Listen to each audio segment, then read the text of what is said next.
Hey guys, welcome to the very first episode of our podcast, Through Thick and Skin. My name is Megan Pattison. I'm Erin Jensen. And you might know us from the Treatment Skin Boutique in Claremont and Newport Beach, as well as the Treatment Facial Bar.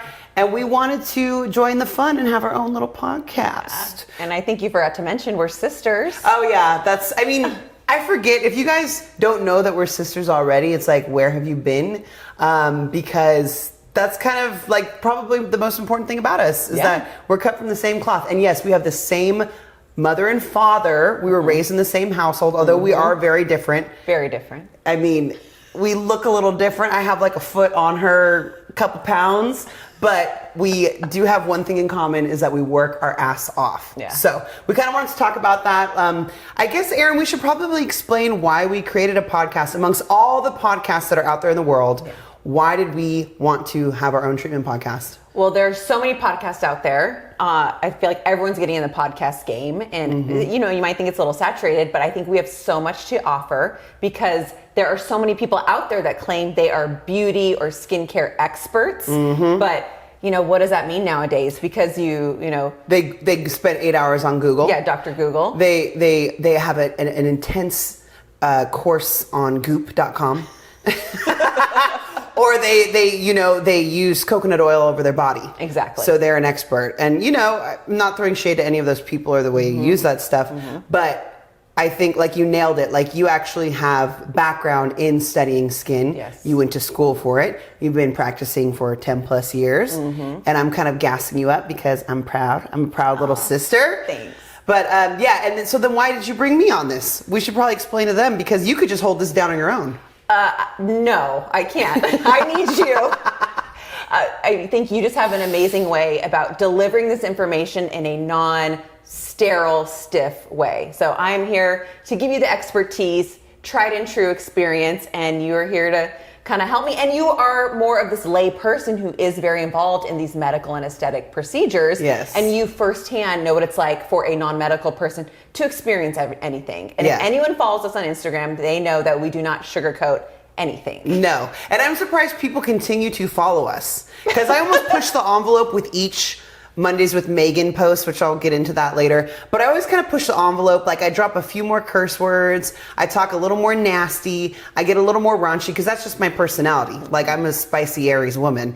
And people not only follow us, but they're like the older clients are like, "You're so nasty, Megan." I love it. It's like the older clients, the younger ones kind of laugh along, but the older ones, they are secretly freaks. So I appreciate you guys getting down with my sense of humor and also kind of riding along when I do explain these different skincare treatments and skincare products. Because like Erin said, I'm not a medical professional. I did not go to medical school. My degrees are not in medicine. It's simply, I'm a person who is around skincare all day long. And I like to break it down for people who would otherwise not understand it from like a medical perspective. Yeah. Well, and you're not sugarcoating anything. And people like real stuff. I'm so sick of everything so curated, everything looking so perfect and filtered. And that's not how life is. And that's not how injectables or skincare is either. But there's real stuff out there, and we have tried everything, we've experienced it, and we want to give you the real, honest truth. With our experience, with bringing on new guests. So we'll be serving the realness. That's the one thing we definitely could offer. Yes. Is we will be giving you the truth. Yes. Even if it's not cute. No. Even if it's not what you want to hear. But in a world where everything is filtered, we're kind of going to offer a little filterless. Although I like filter most of my pictures. But, you know, whatever. I do offer the real, like, I'm currently going through a post-microneedling process right now, and my upper lip skin is falling off. So, you know, if you follow us on YouTube, you'll be able to check that out in HD. But I keep it real with you guys. Yes. You know, and I offer my experiences through all the treatments so you guys can see what it's really like. So that's pretty much why we want to create a podcast, to offer awareness, to shed light on an industry that has a lot of smoke and mirrors, or everyone's a quote unquote expert. But, you know, maybe we should kind of, if people have never followed us on Instagram before, they have no fucking clue who we are. How would you explain yourself to somebody, like introducing at a dinner party? So I am a physician assistant. I have my master's degree in physician assistant studies, and I've worked in dermatology and aesthetics for over 11 years. I'm the founder of the Treatment Skin Boutique. We are an aesthetic center. We offer skincare, injectables, and I essentially consider myself an aesthetic expert. That's right. Yes. So you didn't start out in physical therapy and then got hip to lip injections being the shit and then getting in and transitioning over 2 years ago? No, I have been doing this since you finished med school? Oh yeah, Since even tech. before that. Yeah. So I went to USC. Yes, that's what we do. And I kind of want to talk about our journey on how we started this business together. Okay. Too. But before we get into that, why don't we talk about you?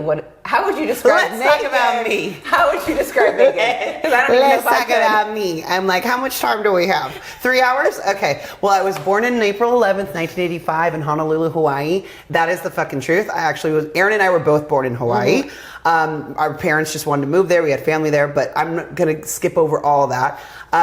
So yeah, Erin is the medical driven one. She was definitely the science math brain when we were growing up. I was the artistic, thespian, vagabond, quirky, freaky, in all the best ways possible girl in the family. We also have a brother.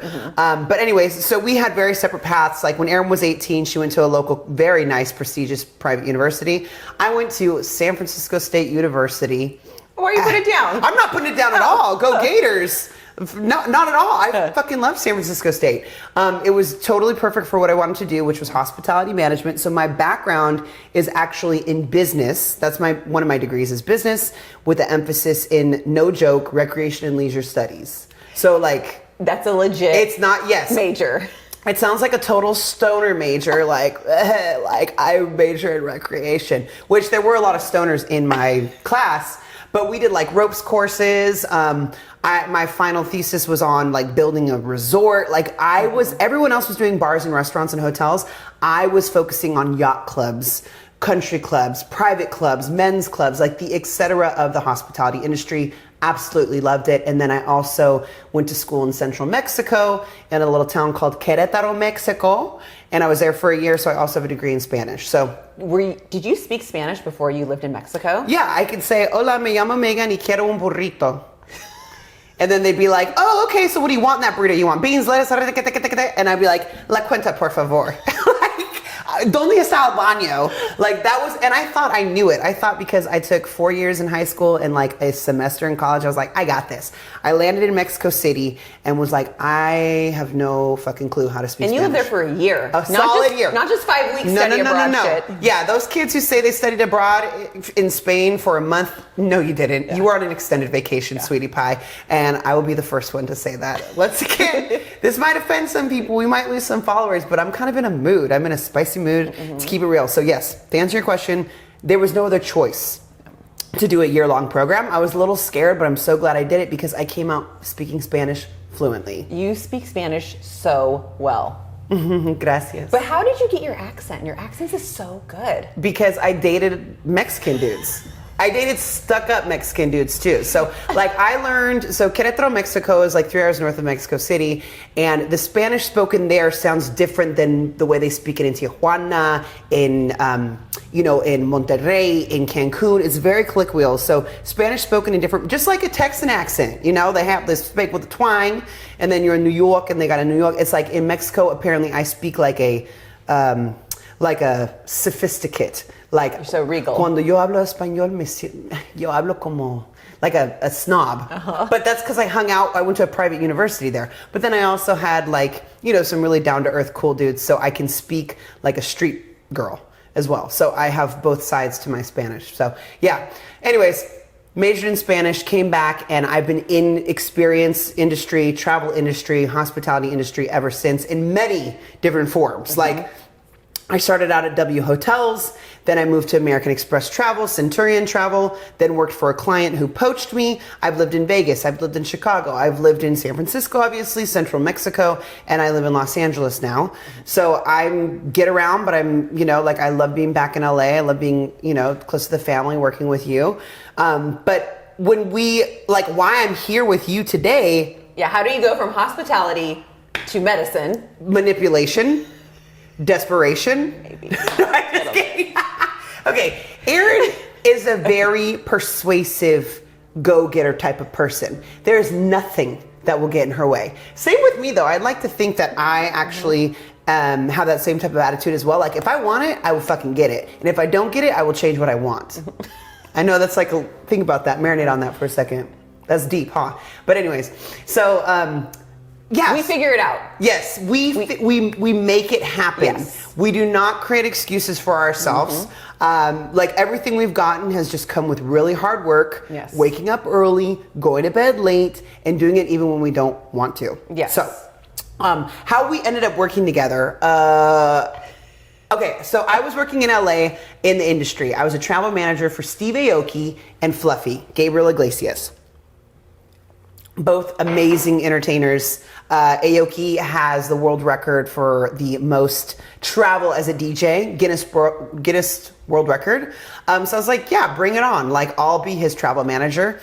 The stories you told me were insane. We probably shouldn't go into much detail because of Is it like, like I think I HIPAA signed or- an NDA. Yeah, see, HIPAA in the medical world, NDA in the entertainment world. Okay, wait. Can you just talk about the airport being repaved? That story? Oh, okay. I will Okay. make this a quick story. So, and Steve, if you're listening, I miss you and I love you and I hope you're doing well. But anyways, yeah. So Steve was the type of guy who never took a break. He never spent the night in a city necessarily. He went from gig to gig to gig. So of course he wrapped a show at 3 a.m. in Jakarta, and we were supposed to take off in a private jet from this airport 3 hours away from Jakarta. But then they happened to have to repave the asphalt of the airport at that time, totally messing up the rest of his tour. I mean, it was like nightmarish. And I offered to like call the Prime Minister of Indonesia to see if we could like move it along. Like I seriously was like, I'm gonna give it a shot. And his management team was like, totally, thank you so much, we appreciate it. I've had to be like, hey, I'm gonna call the president of Delta right now and see if they could stop that flight from taking off. You know, whatever you gotta say to the client to like appease them. And that will come in later, full circle, in our podcasts on how you have to, you know, calm down the client sometimes. But yeah, under my watch, for the 2 years I worked with him, he never missed a flight. He never. I mean, there were outside issues like tornadoes. You know, like if a flight wouldn't take off, I'd get him an Uber black car and drive him from Florida to Atlanta, like by any means necessary To get him there. He got to where he had to be. So did the asphalt dry for the plane to land? no, we had to redirect everything. I had to like fly him out to Singapore to catch a commercial flight. It was boring if you're not into like airplanes and stuff, which I love logistics and travel. But yeah, we made it work. We absolutely made it work. So I though was being stretched thin. Like my nerves were shot. I would wake up in the middle of the night with what's called a flight mare. So like flight mare? Yes, a flight mare. I've never heard of that. Where I wake up and I'm like, oh my God, I forgot to request his vegan meal for his international flight on Japan Airlines. Oh my God. And then I'd be opening up my computer like, and then I go back to sleep. And then I wake up and be like, oh my gosh, I forgot to check this for that or the other. Like I couldn't sleep. And you know, and then I also had Gabe. I had Fluffy, who is an absolute sweetheart too. And he tours like crazy. So I had these insane touring entertainers on both sides, and I was juggling both of them, and both of their teams loved me. Like when I left that job, they were both very sweet. Remember when we saw Fluffy front row at Staples? Yeah, that was so good. That was because of me. Hilarious, I know. Yes, You got us in. Thank you, Fluffy. You got us backstage too. Yes, I know. It was a lot We of were in fun. the green room like, oh. So yeah, I'm like the cool sister. You are cool. Erin's the brain, but I'm the cool one. So if you need a laugh, but if you need like a serious medical diagnosis, see her, not me. So so I call you one day because I was like stressing. I was like, oh my gosh, I like can't handle this. Like they are running me thin. I was like, I think I'm just gonna go work at Starbucks or something. No, you were trying to move to Mexico. Yes. I've interviewed with jobs in Mexico, by the way. They were going to pay like $8 an hour. You're like, I think I can make it work. Yeah, as a Erin? director of a Yes. hotel. Yeah. But the cost of living is very cheap down there. So I was weighing all my options. I'm like, why not? Let's explore this. And so yeah, I had an interview. I had 2 interviews at this hotel as a director of operations in Mexico. I was going to move everything down there, but then I was like, I think I'm going to miss Trader Joe's. So I was like, you know what? And then you threw this idea out. But like, what were you doing in your life? Like that led you up to that point? Because what if people don't know how you got to the treatment? Okay, let me tell you my background a little bit. So right out of school, I got a job in dermatology working for actually our family dermatologist. There was a male dermatologist who worked in the city for like 40 years, and then his daughter took over the practice. Her husband was a dermatologist, and I got hired to work there right out of school. You guys might know her, name's Dr. Sandra Lee, ends up becoming Dr. Pimple Popper, but I'll get to that in a second. So I worked there for 8 years doing medical and cosmetic dermatology, just clocking in, clocking out, working Monday, Friday, 9 to 5. It was all good, really liked the job. But, you know, as time went on, I wanted something more, something a little bit bigger, wanted to transition into aesthetics only. And so maybe we should explain to people medical dermatology versus aesthetics. Okay, good call. Medical dermatology would be your rashes, warts, skin cancers. So like butt cheek checks. Oh yeah, I've seen so many buttholes. And not the prettiest ones either. Oh my God, who has a pretty one though? Like, did you ever do anal bleaching? I've done anal laser hair removal. Oh my gosh. But no anal bleaching. But yeah, hey, I've seen it all, okay? No shame to anything. Yeah. So that's medical derm. Medical dermatology.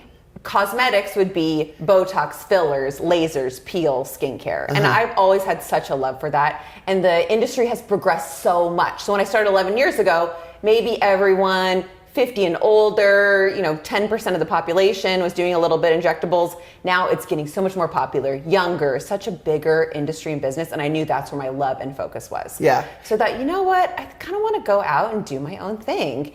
And the thing that drives me crazy about medicine is how inefficient and non-detail oriented it is. You walk into an office, and I'm not saying this about my old office, but just medical in general, the stereotype is you walk in, the front checkout girl is a total bitch and gives you like a dirty incompetent look. Yeah, just on her phone playing Scrabble. Exactly. The experience isn't good. You're waiting in the waiting room for an hour with magazines that expired 18 months ago. Highlights.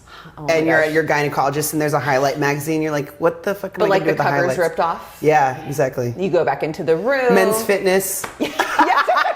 You're like, I'm at a gynecologist's office. Why is there a men's fitness? You Anyways. can't book your appointment online. No. You don't have access to your medical records. Like all these things, there's like, why can't we make this experience better? So I knew whatever I wanted to start, it had to start with a good experience, a good client experience. Yeah. So I developed a position called Client Experience Manager, made up a nice little job description, and I presented it to you. And I was like, and I was like, hell no. I was like, say fuck hell no. I was like, no. You're not going to own me. Yep. I'm not going to work for you. You're not going to be the boss of me. I'm a creative. I'm an artiste, And, but then I was like, well, okay, I could see how I can make this my own. And that's what really appealed to me. I thought, is it time for me to let go of the corporate world? I worked for huge corporations. I worked for the W Hotel, American Express. That I worked for a private guy. Like, I think I really thrive kind of being my own boss a little bit. And so that's what kind of swayed me. I was like, you know what? I could be my own boss. I'm like, you know what? This would be pretty cool. Like, how excited to be a part of something that Erin's been dreaming of. And didn't you have to wear like a gray polo shirt at your last job? Like you had to wear a uniform or something. Oh, right? I did. And then by the end of it, I was like, that's not you. Wearing yoga pants and, I performed very well, so they had nothing to say. So, yeah, and I could wear whatever I want. Like, my current uniform is leopard. I wear, like, leopard everything all the time. And my glasses, these are real glasses. A lot of people ask about my glasses. They're vintage. So you can't find them at Warby Parker. Warby Parker has really cute stuff, by the way. We should probably hit them up for sponsorship. Be Good like, idea. I just dropped your name, so pay us. But yeah, so I love that I can come as I am and just bring my experience. So we're obsessed with detail. Yeah, we'll start how we opened initially. Oh God, PTSD. We had a very tight time crunch because if you work in business, you start paying rent, before the business is even open, making money. So we scrapped everything together. It was me and you. We had our 2 estheticians, Deb and that was Nico. it. That was it. Yeah, we cleaned the floors, picked up the trash, took out the trash, changed the toilet paper. Washed the towels. She washed the towels every night. I took the laundry home every night for 6 months. Yeah. Because that was too cheap. I'm not paying $40 a load for laundry. It's no, a and I have a quarter. I live in an apartment complex with quarters. So, Yeah, she had the fancy washer and dryer, and so she took that home. Very humbling. So anybody who wants to get into business, it's like, you know, that'll be another episode, but like it takes doing a lot of shit you think you're better than doing. Like in the beginning, the very first day, we were completely booked out. Yes. So you had clients from open to close. Deb and Nico are new estheticians. They were just so down for whatever and going with the flow. I had no idea what I was doing. I mean, just a few months prior, I was booking like destination trips and handling like private jets and stuff like that. So I'm like learning what is Voluma, what is a Kybella, all stuff I have now experienced myself. And I just faked it till I made it. Yeah. Or I would be like, you know what, let me get back to you on that when I didn't know. And then, I'd be checking them out. And then I'd put my director of operations hat on when the AC broke, and I would just like put on my contractor hat and I'd go fix the AC, take that off, and they're like, is the manager available? Then I'd turn the chair around and be like, here she is. And then they'd be like, where's the receptionist? I'm like, oh, she's right here. Like I wore so many hats. I pretty much did everything except inject, I would joke. Pretty much, yeah. In the very beginning. And I mean, we scraped it. We scraped it together. I'm talking like, we are not trust fund babies. No. We did not have some cool little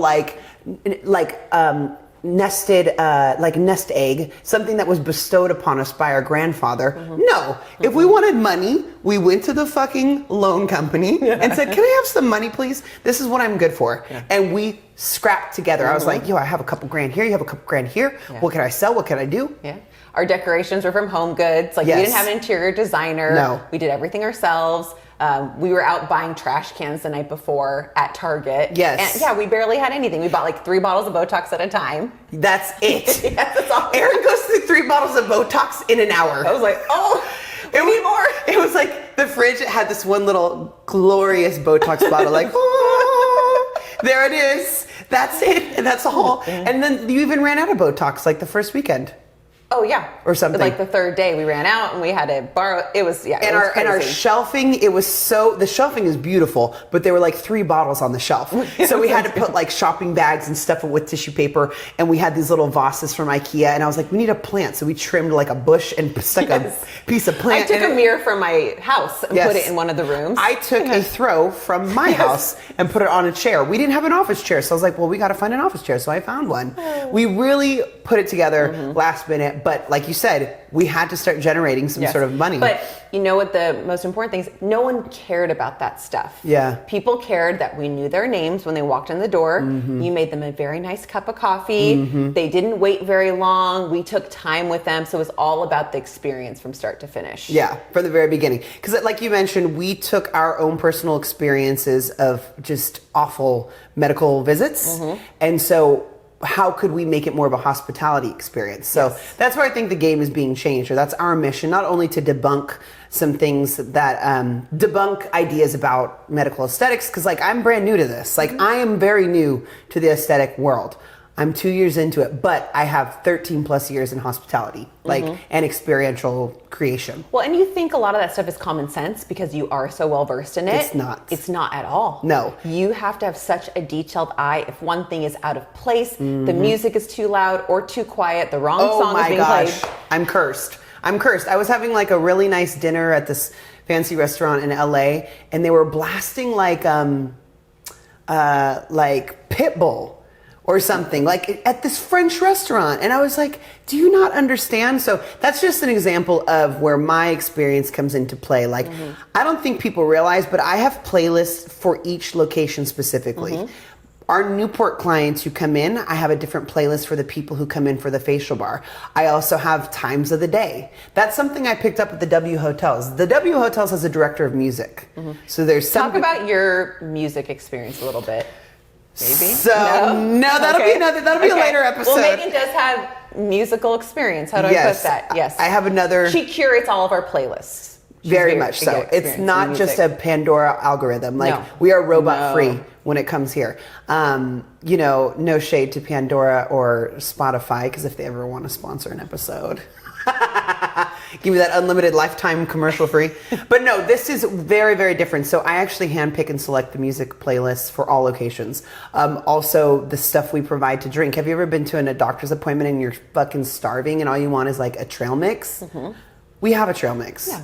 You know, we have a snack. You want a coffee because you're dying, you're hungover. Like we have champagne, you know what I mean, for the facial bars. So my background with hospitality kind of like, it converged very well with the medical side. So I think that's why it's doing well so far, because like you said, we do remember people's names, and it really does not take that much, you guys. Do you think I know every single client's name?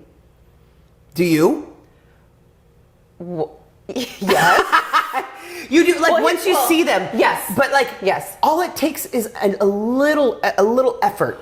Yes, but I want to know about people. I want to make that connection. Yeah. So it does not take that much effort to ask someone about their day, learn about their family, what they're going through, because that gives so much more insight about why they are here for their specific treatments. Yeah. And, you know, I think it really means a lot to someone when you go and talk to them about how their family member is doing. Maybe their husband was sick or things like that. And because it means a lot to someone, making that connection. It really, really does. Yeah. Really does. Yeah. So our beginnings were very humble. Started 2 years ago, just 4 of us. So two Esties, Erin and I. And now we have a total of how many employees? 25 and growing. 25 and growing. We're hiring 3 more positions right now. Yeah. If not more, which is nuts. It is crazy. Yeah. So would you have thought that 10 years ago this was going to happen? No. You were like, I'm going to be checking warts and butts all day long for the rest of my life. I remember people would ask me that, like, oh, don't leave me. And I would tell them, I'm going to die here. It's great. It's amazing. But life is nuts. And you don't know why stuff is happening when it's happening. But when you look back, everything happens for a reason. Absolutely. Amen. I believe that 100%. Yeah. So we are excited to start this podcast. And Erin, if you could say, like, what would be the one thing that's going to set us apart from the rest? Because I did a quick search. I did a little R&D on beauty podcasts, and there are a lot. Yeah. There are a lot of beauty podcasts. But this isn't just a beauty podcast. No, not at all. It's not just a beauty podcast. So even if you're not into skincare, injectables, it's not your thing, we're going to go over so much more than that. Yeah. It's not just a business podcast too, but we are going to touch on all those things. We'll talk about injectables and skincare and business and family relationships, family dynamics. You'll learn that my husband works here too. So there's a lot of dynamics that go on here. A lot of dynamics. But also we're going to bring in some really cool guests. We have a lot of connections that we're going to introduce you guys to, different physicians and people in the business industry and just all kinds of things. And just with keeping it really real and fun. Yeah, and so this is also an opportunity for us, because we use Instagram as a business tool. Like 99% of our online sales come from Instagram. Yes. It's crazy. Yes. Like, we don't pay for any SEO. No. We don't market anything except Instagram. Yelp could eat a we don't need your sponsorship. Yes, we don't need your sponsorship, Yelp. I tell them every time they call me, they're like, but Instagram isn't where it's at. I'm like, you are so archaic. Yeah. I appreciate your attempt, but anyways, I digress. So Instagram is a huge, huge tool for us, but I do take into consideration what I put on there visually and story-wise. It is with all audiences in mind, whereas the podcast, I can kind of drop a little more, I guess you could say explicatives. Because that's me. Yeah. If you guys know me, a lot of people on Instagram are like, what's your personal Instagram? Like, I want to follow you. The truth is like, you could only get this version of Megan with the treatment, because the treatment But it's a real version. You tell me. It is the real version, right? Version. Yeah. 100%. This is Megan. Well, it's so funny. Other people in the med spa industry will ask me, where do I find a Megan? Like, she doesn't exist. No. Like, she is one of a kind. You know what it is? You have to go outside of the med spa industry. Exactly. I just got dropped with a bomb. Yeah. Just like with, Southwest, other huge corporations, they go outside of the airline industry or the fuel industry to find tips and tricks to improve. The med spa, you're not going to get anything different if you keep doing the same thing. So if you have the same crusty ass orchid in the lobby, where the flowers are all gone. Orchids die. Whoever can keep orchids alive are magicians because orchids look so cute. I think they're and then supposed to die. You sneeze on it and then, no, there are some orchid pros that like regenerate it. Really? Oh yeah, there are people out there. I've seen a few people You do are it. a plant expert. Thank you for our background you created. Thank These are you. all Megan's. We are surrounded by plants right now for those who are listening, and they all have different names. That's the key to their success in thriving is that they have names and they get played music all day long. So, so anyways, would a med spa person come in with like a deep obsession for plants? Not so much, but like at my other hospitality businesses, that was a huge part of it. The scent. Also, Yes. when you walk into a place, the W had a signature scent. I worked at the W San Francisco. It had a very musky, like tobacco, sexy scent. And whenever I walk into that hotel, I'm instantly transported to being a recent grad, working graveyard, being super depressed. So you're traumatized. Your Yeah, Pavlovian effect but is bad. Pavlovian, yes, as a youngster, but now, because now when I go to the WSF, I get to stay there, I get to eat in the lobby, I get to see my friends. But nevertheless, it's undeniable how a scent can take you somewhere. Yeah. So we have our Claremont candle burning right now, which That is... we curated ourselves. The Yes, scent. we blended it. I mean, Yes. we had a sniff test. And we had a local woman pour these candles for us. And this was the winning blend, which is just eucalyptus essential oil. And so that's something that's a huge part of our brand as well. So, Yeah, but we're so detailed that we curated a different scent for our Newport office just Yes. because it has a different feel, and we have to have everything so specific. We're so good at very, specifics. very specific. And a lot of people, I don't think, realize that or notice it, but that's fine because I do. I mean, it's a blessing and a curse. I go to other places. I'll go to other nail salons or hair salons, and I'm just taking inventory of all the shit they need to fix. But it's a subconscious that makes a good experience. It's all those things together: music, scents, feels, textures, taste. And having capable practitioners. Because you could have all that. You could walk in and have a beautiful organic snack and it smells great, the music's popping, but the person in there was practicing gynecology a year ago. And now they're injecting those lips, not those lips, the other lips. You know? Hey, You that have to- might be my side hustle coming up. So, Lip injections? The other lip injections? Are you game for it to be a test dummy? No, the size of my camel toe is fine, so I don't need an enhanced camel toe. But thank you, Okay. I appreciate that. I mean, whatever strokes your boat, or whatever. What's the saying? Floats your boat? Sure. Different strokes for different folks. Exactly. That's what I meant to say. Whatever you're into, cool. I don't know if we'll add that to the menu, labia majora injections, but if they do, I'm sure Erin will be the best at it. Hell yeah. The before and afters will be I'll amazing. censor those on Instagram. You'll have like an after dark Instagram. Ooh. A treatment after dark. Yes. No, we're not that nasty. We're not that raunchy.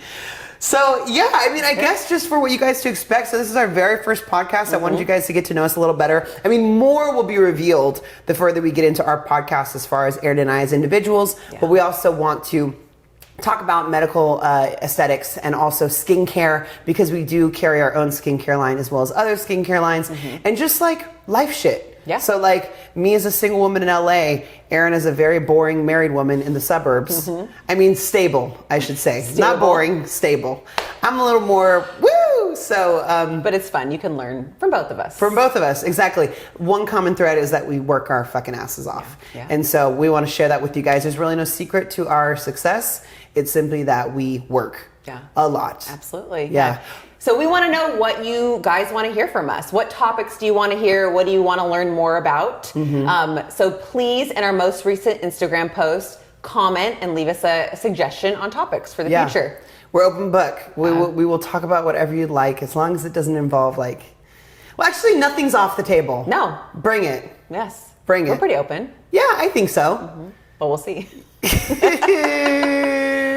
And let's do a giveaway. Let's host a giveaway for our first podcast. So if you leave a comment on our most recent Instagram post, we will throw you a treatment mask. Okay. At random. Yeah. We'll choose a winner. Okay, perfect. Sound I'll good? ship that to you. Yes, U.S. winners only, please. Megan is our shipping and handling department too, if you didn't know that. I'm the director. Like I said, like I wear the hats. I have hats for everything. I'm like, but you know what? If you want it done perfectly, you have to do it yourself, like a true control freak. So, Absolutely. but we have an amazing team, and they're doing really, really well. And so, we're very, very fortunate to have them on our team. So, anyways, Make sure you guys to follow us on Instagram if you don't already. It's simply @thetreatment. No underscores, no extra E's or letters, anything like that, @thetreatment. Also make sure to give us a rating on podcasts, Apple Music podcasts, 5 stars if you feel so. But also, since we're giving the truth, you could give the truth as well. If you think this deserves less than 5 stars, please elaborate on as to why you believe that. I want to know, because I'm a perfectionist. But yeah, we look forward to engaging with you guys and just sharing more knowledge and expertise, and letting you guys get to know us a little bit better. So make sure to spread the word and share with your friends and family. Thank you. Thank you guys. See you next time.